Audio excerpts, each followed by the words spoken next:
പൂർണ്ണചന്ദ്രനുള്ള ദിവസം ജപിക്കുകയാണെങ്കിൽ വളരെ ഉത്തമമാണ്. അങ്ങനെ ഒരു പൂർണ്ണചന്ദ്രനുള്ള ദിവസത്തോ അല്ലെങ്കിൽ 3-ാം പിറയുള്ള ദിവസത്തോ ഈ മന്ത്രം നിങ്ങൾ ആരംഭിക്കുകയാണ് ഉത്തമം.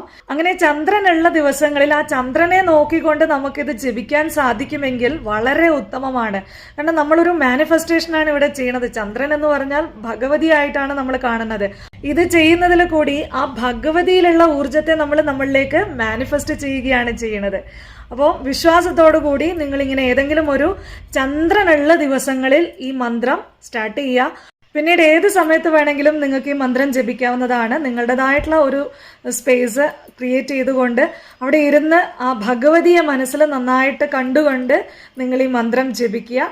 മന്ത്രം ഇതാണ്: ഓം ഹ്രീം ശ്രീം സൗന്ദര്യലക്ഷ്മി നാരായണി നമഃ. ഇത് 9 തവണ അല്ലെങ്കിൽ 21 തവണ ജപിക്കുക.